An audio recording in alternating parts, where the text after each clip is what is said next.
ముస్లింలు మండిపడుతున్నారు. వక్ఫ్ బిల్ సవరణ సరికాదంటూ కేంద్రంపై కన్నెర్ర చేస్తున్నారు.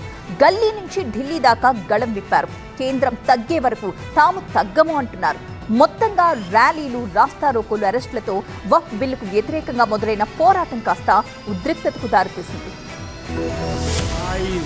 128 Noes 95 Abstention 0 The bill is passed.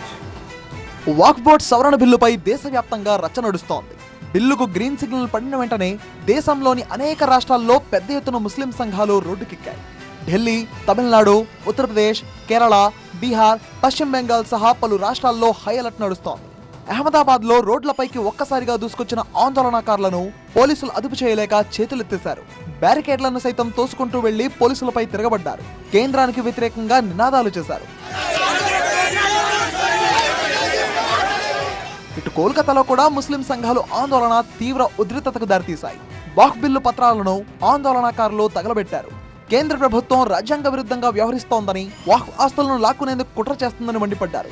ముస్లిం సంఘాల ఆందోళన కారణంగా ఉత్తరప్రదేశ్లోని పలు నగరాల్లో హైలైట్ ప్రకటించారు. సమస్యాత్మక ప్రాంతాల్లో పోలీసులు ఫ్లాష్ మార్చ్ నిర్వహించారు. అటు అయోధ్యలోనూ పోలీసులు గట్టి నిఘా పెట్టారు. కాన్పూర్, లక్నో, సంభల్ తదితర ప్రాంతాల్లో అదనపు బలగాలను మోహరించారు. బీహార్లో కూడా వక్ఫ్ బిల్లుకు వ్యతిరేకంగా నిరసనలు మిన్నంటాయి. ప్రార్థనలు ముగిసిన వెంటనే ఆందోళనకు దిగారు ముస్లింలు. అలాగే ఢిల్లీ, మహారాష్ట్రలో కూడా హై అలర్ట్ కొనసాగుతోంది. మరోవైపు వక్ఫ్ బిల్లుకు వ్యతిరేకంగా ఆల్ ఇండియా ముస్లిం పర్సనల్ లా బోర్డు కూడా దేశవ్యాప్తంగా ఆందోళనకు పిలుపునిచ్చింది.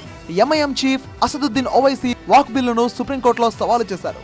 వక్ఫ్ చట్ట సవరణ బిల్లు ముమ్మాటికి రాజ్యాంగ వ్యతిరేకమన్నారు.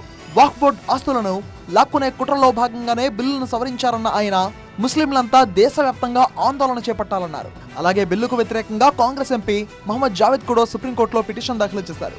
మొత్తంగా కేంద్రం దిగొచ్చే వరకు తగ్గేదేలే అంటున్నాయి ముస్లిం సంఘాలు. మరి చూడాలి ఈ ఆందోళనలు ఇంకెంత దూరం వెళ్తాయో.